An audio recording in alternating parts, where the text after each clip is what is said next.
everyone, Zeddy here again with another card review from the upcoming Hearthstone mini set, Fall of Ulduar. We have all the Warlock cards to go over. They're kind of insane. Well, one of them is. We'll talk about it. It literally has insane in the name, okay? I gotta go with that. And also, we have our giveaway going on for 2 mini sets out of my pocket. All you have to do to enter that giveaway, like and comment in the video description below, the one that came out like an hour ago. Be subscribed to the channel. We're gonna add another mini set for every 1,000 subs we hit until the mini set is out. So hit that sub button, make me go broke. We're just about 300 away already. So yes, Warlock cards, are they gonna break the game like they like to do? I don't think so. I don't think so, but I mean, you never know. It's Warlock. It's capable of anything. And starting off, we have a new shadow spell. We actually have multiple shadow spells coming here. Curse of Flesh, a 1-mana spell. Enemy minions cost health instead of mana next turn. So remember that like Commander Ulthrock, which like 5 mana 7/7 and allows your makes your opponent's cards cost mana, or sorry, health instead of mana, and that card's unplayable, terrible. For 1 mana, you can play this and try and like lock out your opponent from playing minions, but they're probably going to cost, you know, like they're probably just going to cheat out a bunch of stuff. Like this seems completely, utterly unplayable unless I'm missing something. I misread cards all the time. That's what we do here. I'm an old man. I get confused. I mean, I'm wearing a Mega Man shirt. Like I'm an old man, but it just says enemy minions cost health instead of mana next turn. It feels unplayable to me. Like, yes, you can get your opponent down low, play this, and then they can't really play anything. But Commander Ulthrock had the same type of play style. It's 5 mana. This is only 1 mana, but it's only minions. I think it's unplayable garbage. I really do. You can let me know in the comments below how I'm wrong, how this is going to be a meta-defining, broken card, but I feel like in Standard, Wild, it's a 1-star card. I don't see this at all, and you're going to feel really bad if you're drafting this in Arena. Like, I would want to, like, you just not draft this in Arena either, is health rarely matters in Arena unless you're dying, right? Like, but that goes for any mode. I just feel like it just doesn't make much sense as a card. It just seems like, yeah, really, really bad. I feel like I'm misreading something, but I've read it like multiple times now, so we're gonna stick with that. This card is trash. Let me know in the comments below how I am terribly, terribly wrong. Next we have the Tentacle Tender, a 3-mana 2/5. No tribe, nothing like that, but high health. It's hard to kill 5 health minions on 3. No, that like Hawkstrider, Rancher, and all that.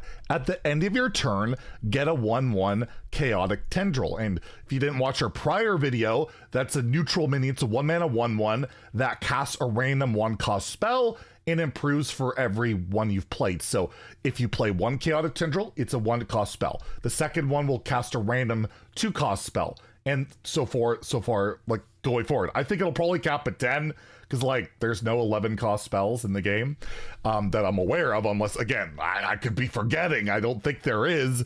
Regardless, it's like a decent snowball minion. It feels like a zoo style thing. In my video I said I was not sold on tendrils. This card doesn't make me any more sold. Warlock, yeah, you could play 2 of them starting in your deck, then you can play this and you can get up to 4 of them, or I guess if this lives for multiple turns you can get even more. Just doesn't seem worth it. And again, random spells, one random spell historically has never proven to be that great. You really want to, you know, get a bunch of them so that you have a good shot of getting something decent when you're just playing 1 at a time. It just, I don't know, not sold on it. I'm gonna give it a 2 out of 5 in Standard, a 2 out of 5 in Wild, but it could just be that annoying snowball health minion that you can't remove, and that value from those random spells might just get you there. So this could be a bit more of a sleeperish card. It could have some potential, but I'm gonna say it doesn't see ladder play and currently doesn't really fit into any Warlock archetype we have going on. And I don't think Tendril Warlock is gonna be worth completely building around. However, the last card is insane. It's encroaching on insanity for, well, by the way, that's what the Tendril looks like. They had a video. I should have just skipped forward. Anyways, we're encroaching insanity. A 3-mana shadow spell, both players take fatigue damage twice. So that can be a lot of fatigue damage if you start stacking this up. So right out the gate, it's 3 mana, deal 3 to both players. But Warlock can utilize this a little bit better than, you know, the class that's taking that damage. For example, they have the recently buffed like Heart String, whatever it's called, the 1 mana weapon that whenever you take damage, you heal instead. This would just be 3 mana heal for 4, right? You heal, you'll take damage twice, you'll heal twice, and your opponent will take that damage. You can also scale your fatigue cards. You have like that 2 mana imp that gets more stats for every time there's fatigue. You have Crescendo, the 2 mana AoE spell. That all gets amped up by this. That's support for those cards that are pretty decent but don't have like the best scaling in the world. This can really amplify that. So it's a big buff for that deck. It could just be like a kind of troll fatigue style deck where maybe you're trying to get your opponent to fatigue somehow, give them a bunch of damage. There's potential for this card, but it is 3 mana, effectively do nothing, right? I mean, you're doing some damage, maybe you're healing, but it is pretty expensive, I feel like, for the effect.